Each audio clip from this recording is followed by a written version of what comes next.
My name is Amber, and the day my life split in two started in a parking lot off the highway. We were on a family trip, the kind that was supposed to bring us closer together. Instead, it turned into the moment they decided I was a burden that needed to be fixed or thrown away.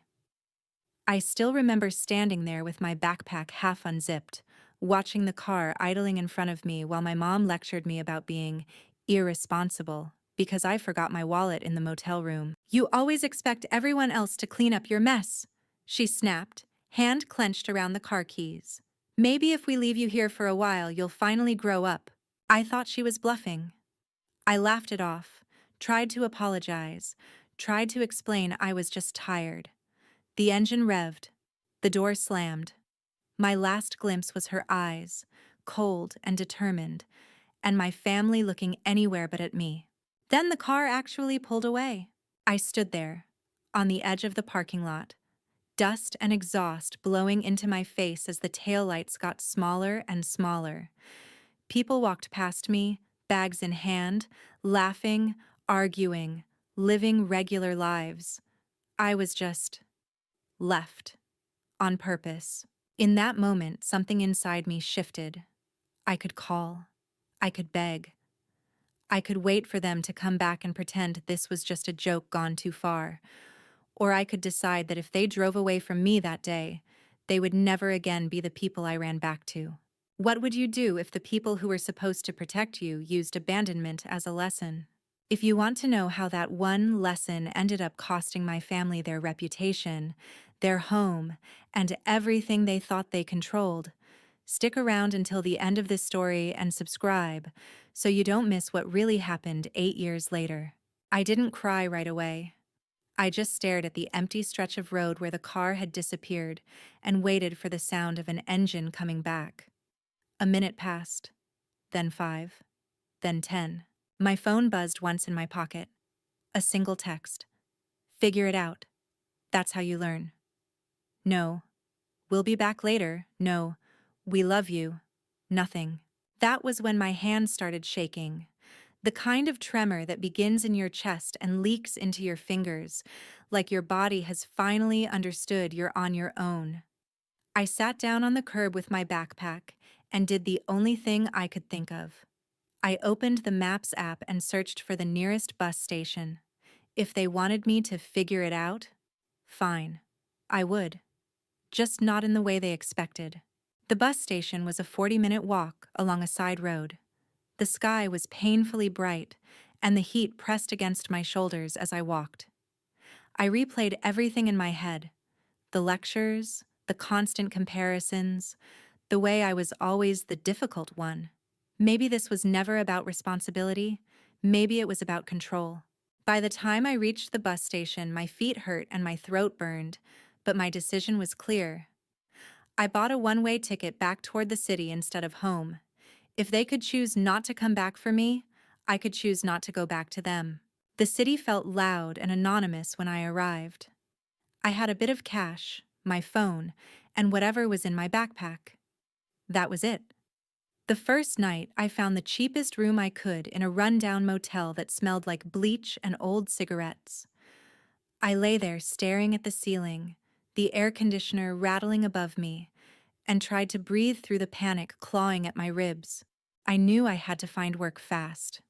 Food, rent, bus fare.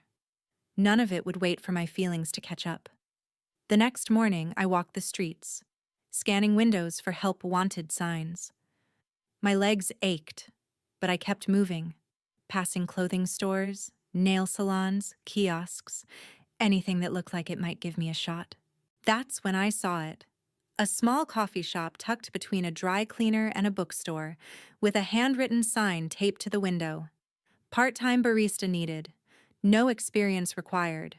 I stepped inside, the bell above the door chiming as I entered. The smell of coffee wrapped around me, warm and grounding. Behind the counter, a woman with tired eyes and a kind smile glanced up. "Hey there," she said. "You looking for coffee or something else?" "Actually," I replied, voice hoarse, "I saw the sign. I'm looking for a job." She studied me for a moment. taking in my wrinkled clothes and the way I clutched my backpack like a life raft. "I'm Sarah," she said finally. "You ever worked in a place like this before?" "No," I admitted. "But I'm a fast learner. I really need this." Most people would have shrugged, told me to fill out a form and wait. Instead, she sighed, nodded toward an empty table, and said, "Sit for a second. Tell me what's going on." I didn't plan on telling her everything, but the words spilled out anyway. The trip, the parking lot, the text message that felt like a knife. I watched her expression shift from curiosity to disbelief to anger on my behalf. "They left you there," she repeated slowly, "on purpose." I nodded, gripping the edge of my chair. "People like that don't deserve the version of you that comes after this," she said quietly. "You know that, right?" Her words hit harder than any lecture I'd ever gotten at home.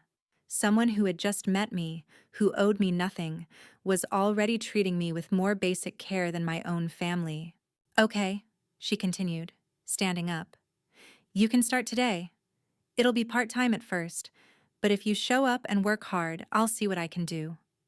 We close late and sometimes it gets hectic. Think you can handle that?" I swallowed, feeling a rush of gratitude and something else. Resolve. "Yeah," I said. "I can handle it." That night, after my shift, I sat alone in the small staff room, staring at the reflection of my tired face in the metal of a storage cabinet. My phone sat on the table next to me, screen blank.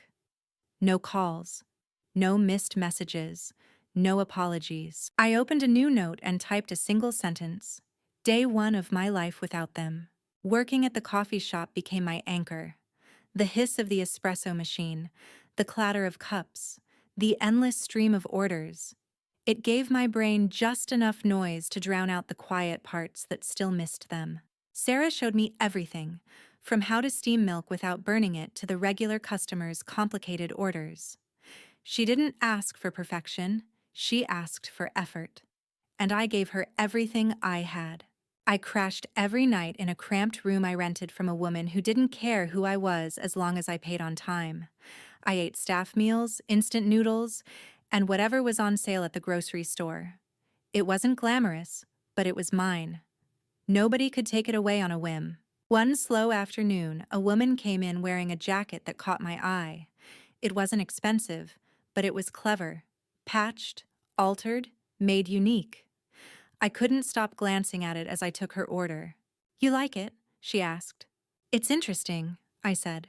"You changed it yourself?" She smiled. "Yeah, I thrift old pieces and flip them. People pay more for a story, you know?" A story. That word stuck in my head for the rest of the day. After closing, I lingered to wipe down tables even though Sarah had already told me I could go. "You okay?" she asked, hanging up her apron. "Do you ever feel like your whole life is proof that you were a mistake to someone?" I blurted out. She paused, then leaned against the counter. "I used to," she said. "Now I feel like my life is proof they were wrong." That night, I opened my phone and recorded a video. Just for me, at first. My face was puffy from lack of sleep, my hair pulled into a messy knot. "Day 27 without them," I said quietly. "I made it through another double shift. I'm still here. They haven't called. I haven't begged." I talked about the trip, about the parking lot, about the choice to take the bus in the opposite direction of home. When I finished, I almost deleted it. Instead, I saved it into a folder I titled No Return. On my rare days off, I wandered through thrift stores, running my fingers along racks of clothes. I started buying a few cheap pieces, hand-stitching them at night in my room. I didn't have a sewing machine, so I used needle and thread, improvising. I cut sleeves, added panels, swapped buttons. Each piece became something new. One evening, I showed a jacket to Sarah in the back room. It was patched with fabric from 2 different shirts, the seams uneven but intentional. "You did this?" she asked, turning it over in her hands. "Yeah, just experimenting." "It's good," she said, sounding genuinely impressed. "You should try selling these. Even just a few. Put them on a rack near the register. See if they move. The idea felt terrifying and thrilling. Why would anyone buy something I made? Because it's different, she said. Because it has a story. And because you're more capable than you think. We hung 3 of my altered pieces on a small rolling rack near the counter with a handwritten sign, "Custom Upcycled Pieces." I watched them between orders like a hawk. It took an hour for the first one to sell. The woman who bought it smiled at me as I rang her up. "This feels like something someone put their whole heart into," she said. She had no idea how literal that was. That night, I filmed another video. "Day 63, I said. Someone just paid real money for something I made with my hands. The girl they left behind is selling clothes in a coffee shop." Imagine that. I didn't post the videos anywhere yet. They were my private archive, my way of keeping receipts. Not financial ones, but emotional. Proof of every inch I crawled without them. Months turned into a year. I saved every extra dollar. I moved from a rented room into a tiny studio. I upgraded from hand stitching to a secondhand sewing machine. I signed up for free online business courses, learning about pricing, marketing, margins. The more I learned, the more a quiet, cold thought settled in. If they ever came back, it wouldn't be because they missed me. It would be because they needed what I had built. One night, sitting on my mattress with fabric scraps all around me, I looked straight into my phone camera and hit record with a different intention. "What if the people who threw you away had to come back and ask you for help?" I whispered. "What would you make them pay for what they did?" I didn't know it yet, but that question would become the backbone of everything that came next. 8 years can feel like forever when you're counting in survival days. But one morning, I woke up in a very different life. I was 26, the owner of a growing clothing brand called No Return Studio. What began as 3 altered jackets on a rack in a coffee shop had become an online store, a small team, and, recently, my own boutique. The boutique was in a renovated space not far from that first bus station I had stumbled into years before. The sign over the door was simple: "No return." People assumed it was a commentary on our no returns policy. I never corrected them. The real meaning was for me. There was no going back to the girl who waited for her family to come pick her up. Sarah became my business partner. She still ran the coffee shop, but she had invested in my first small collection, then my second. When the online shop exploded, she quit her second job to help me manage orders and suppliers. The missing piece had always been my story. I had dozens of no-return videos saved in my phone, documenting the nights I wanted to give up, the milestones I hit alone, the moments I saw families walking together and had to keep breathing. One day, my social media manager Elise asked, "Why don't you share this?" as she scrolled through the old footage I had half forgotten about. "Because it's pathetic," I said automatically. "Because it makes me look weak." "It makes you look real," she replied. "People buy from people they feel connected to. You don't have to name names. Just tell the story." I thought about it for a week, then another. The old Amber inside me was still terrified of what would happen if my family saw it. But the newer version of me was curious. What if the truth finally stepped out into the light? We pieced together a short documentary-style video. Clips from my early days in the coffee shop, screenshots of that first figure-it-out text with the number blurred, voiceovers of me describing the parking lot, the bus station, the choice not to go home. It wasn't dramatic for the sake of drama. It was factual, honest, and unapologetic. We posted it on all my platforms with the caption, "No Return: How Being Abandoned on a Lesson Trip Built This Brand." I expected a few thousand views, maybe some supportive comments. I did not expect millions. The video exploded. People stitched it, duetted it, argued about it. Some called it abuse. Some called it tough love gone wrong. Others shared their own stories of being discarded by family. Hashtags formed around it. Orders doubled in a week. Messages poured into my inbox. I was left at a gas station when I was 10. My parents kicked me out at 16 and called it preparing me for the real world. Thank you for saying this out loud. The comment that stuck with me the most was this: is there any price high enough to make up for being told you were disposable? I tried not to think about my family watching, but I knew they had to see it eventually. We lived in the same country, in the same online world, and sure enough, the first sign that the video had reached them came from a stranger. An email arrived from an address I didn't recognize. "Hi, Amber," it read. "I think I know who your parents are. I work with them. Or I used to. They aren't taking this well." My stomach tightened. A second message followed a day later, this time from someone who said they lived in my old neighborhood. "Your video is being shared around here," they wrote.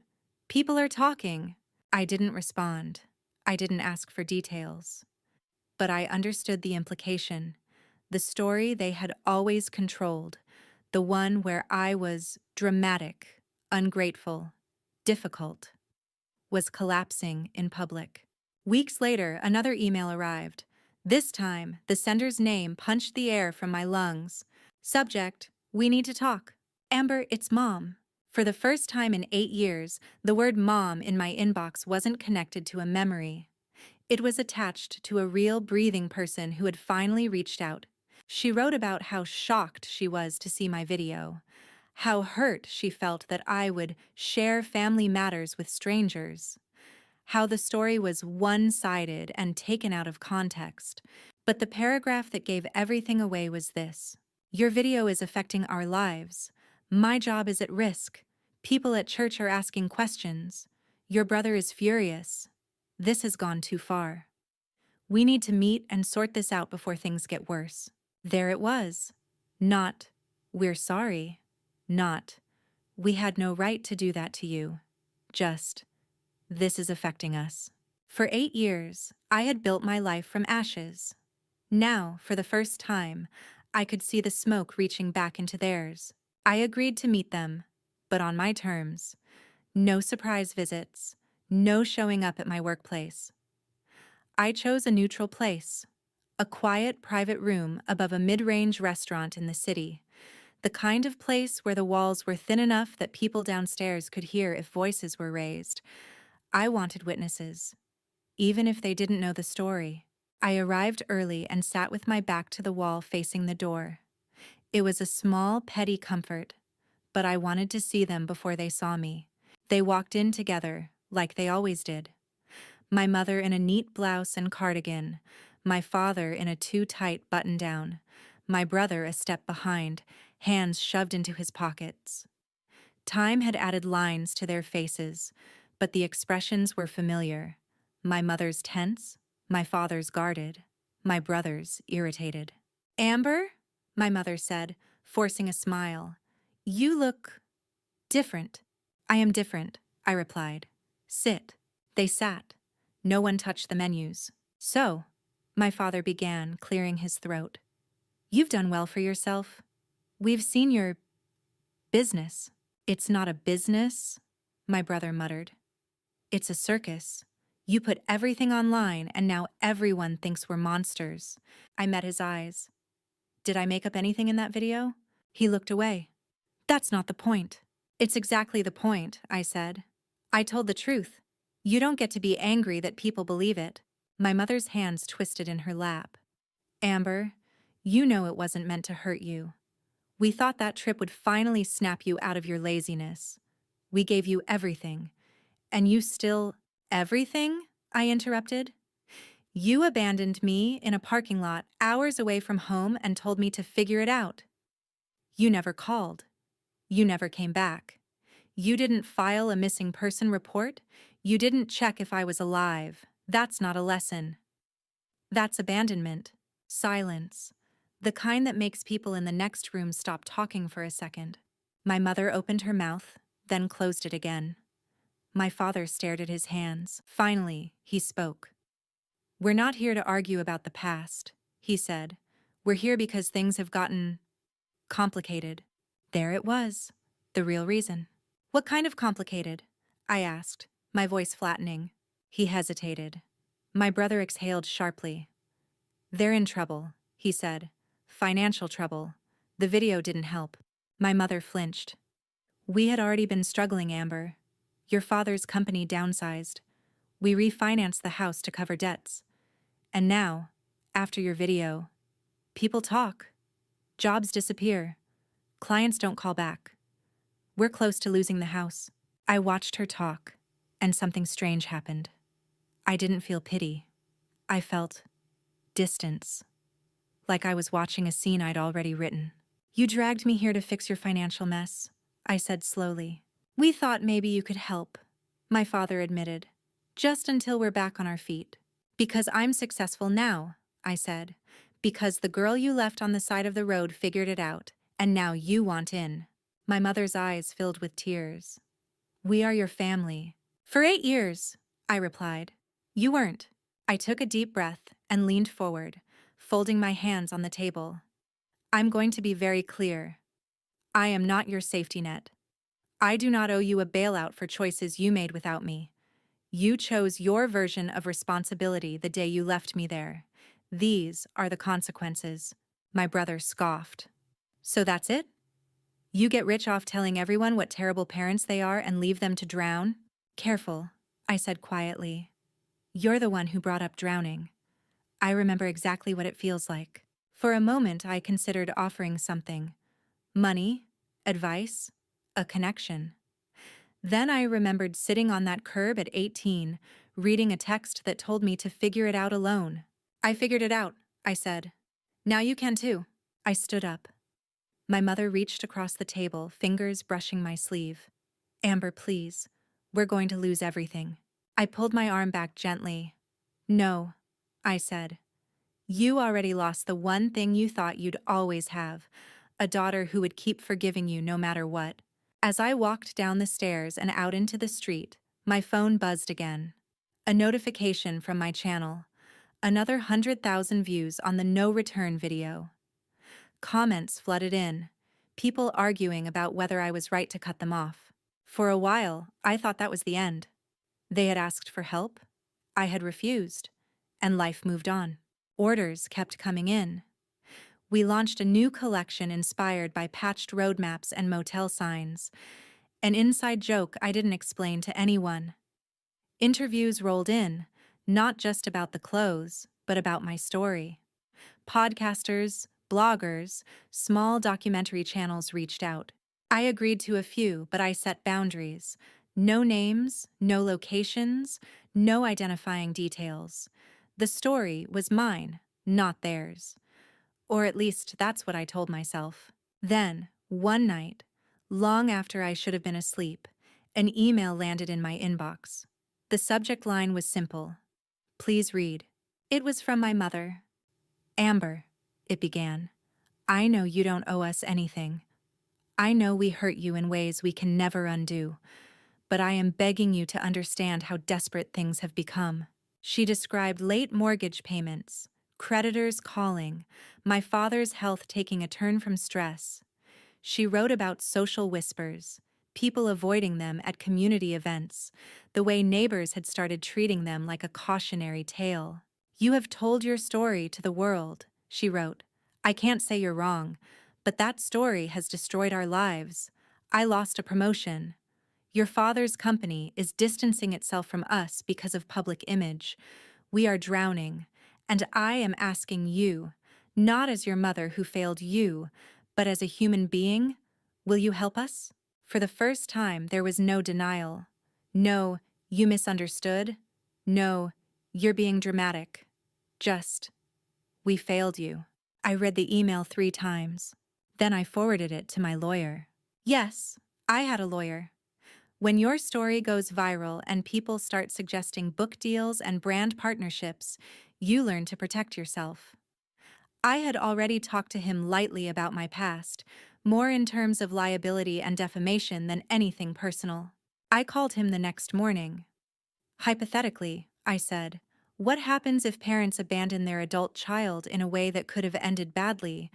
Then later it comes out publicly, and they now want money from that child." "That depends," he replied. Were there any financial agreements broken back then? Savings in your name?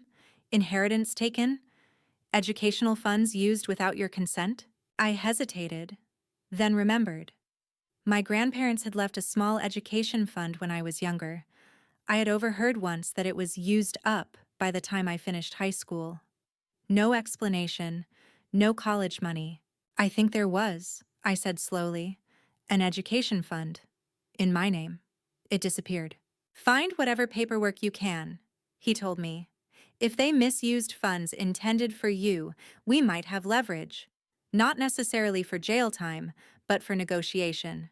The word echoed in my head all day. Negotiation. That night, I opened my video archive and watched the early clips. The shaking voice, the red eyes, the stubborn way I refused to say mom or dad out loud. How many times had I wished they would feel what I felt? The insecurity, the fear, the sickening realization that the people you counted on were capable of leaving you behind. Now, for the first time, I could give that feeling back to them. But with documentation, contracts, bullet points. I replied to my mother's email. Mom, I wrote, I hear that you're desperate. I'm not blind to what's happening, and I'm not heartless. But if we're going to talk about help, we are going to talk about everything.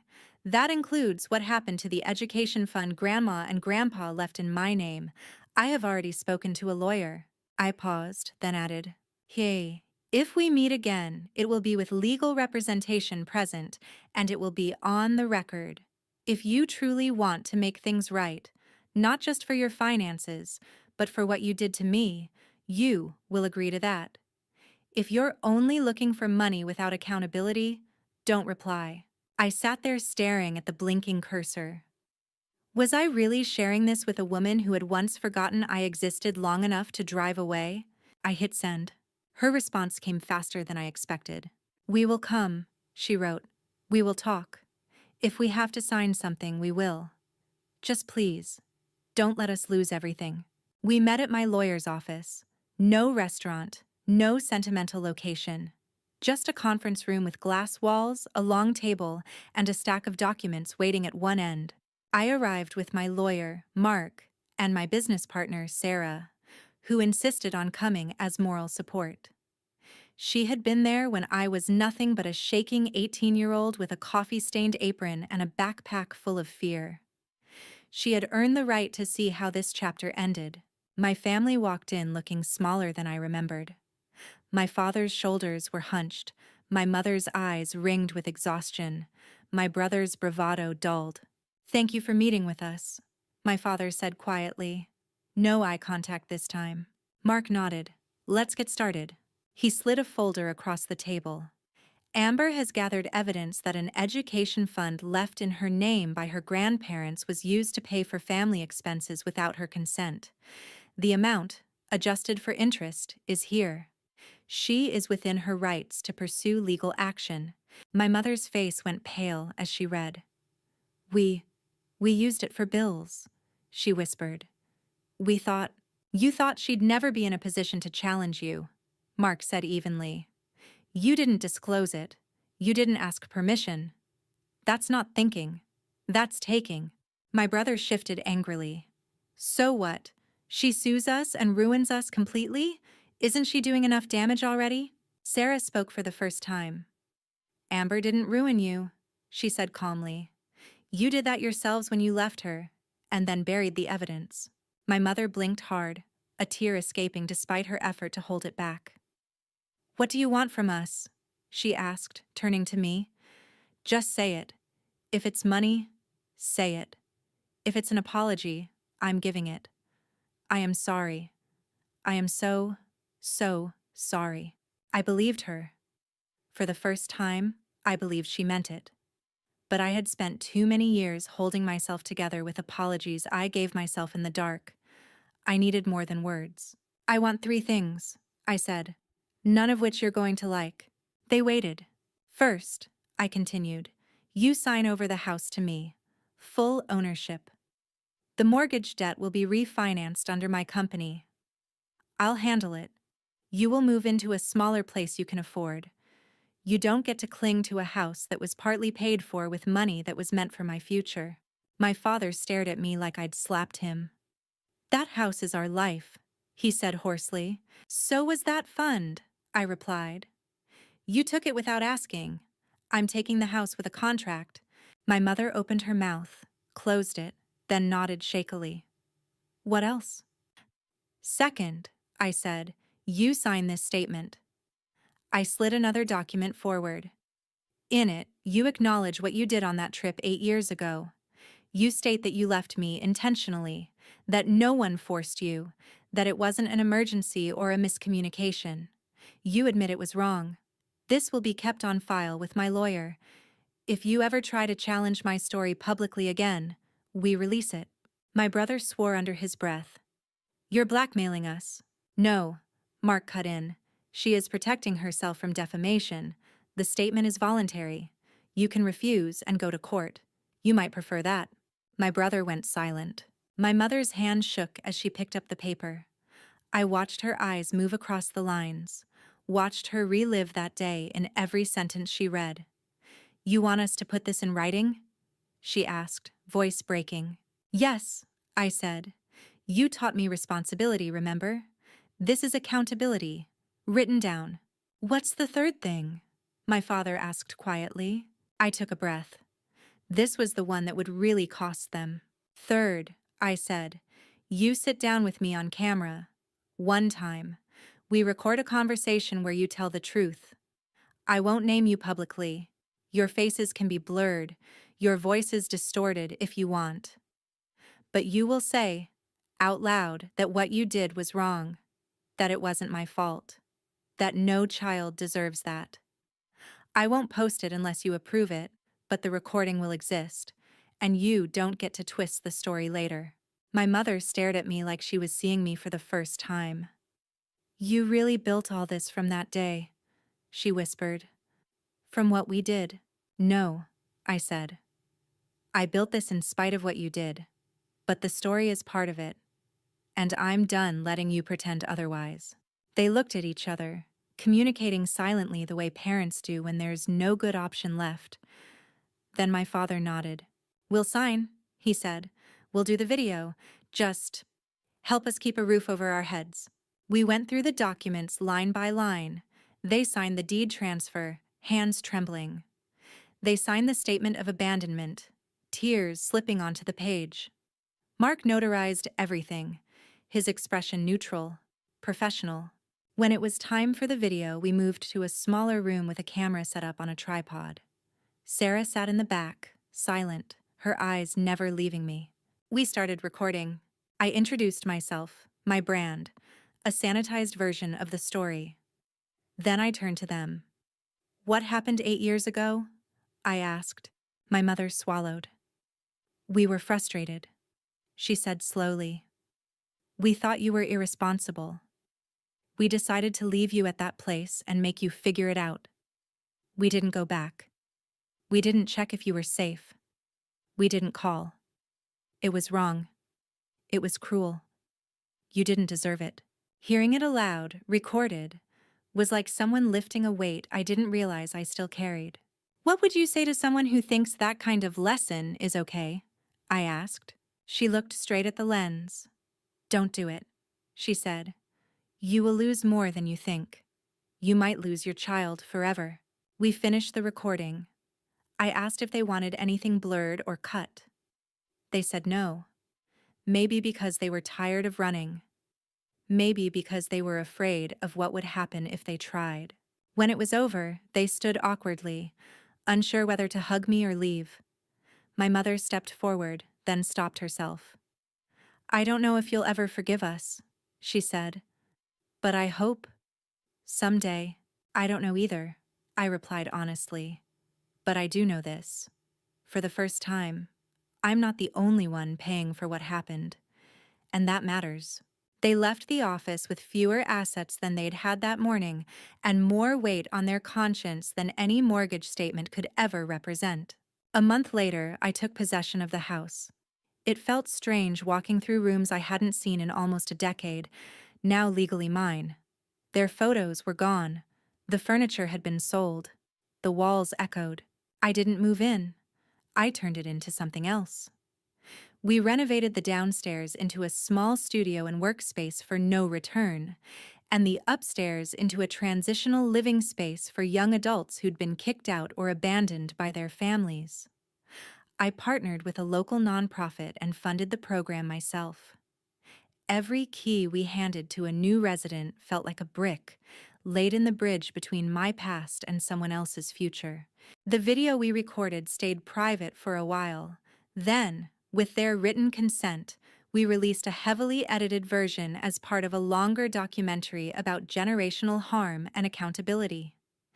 Their faces were blurred, their voices altered, just like I promised. The comments poured in again. Some people said I was too harsh.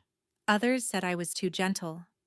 A few said they wished they could sit their own parents in front of that camera and make them admit what they'd done.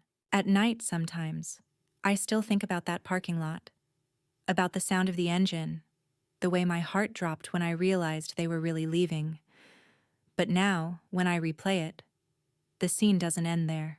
It cuts to me sitting at a conference table, watching them sign papers that put my future back in my hands. It cuts to a kid unlocking a door in the house they once called theirs, now stepping into a room I paid for, funded by a brand built on a story they tried to bury. People ask me sometimes, did revenge fix everything? No. It didn't erase the years I spent wondering what was wrong with me. It didn't magically heal the scars. But it did something important. It shifted the weight.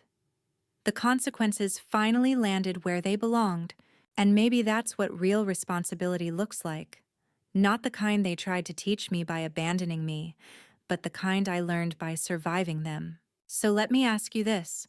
If the people who broke you suddenly needed you to save them, would you open the door? Or would you make them pay the price of finally facing what they did?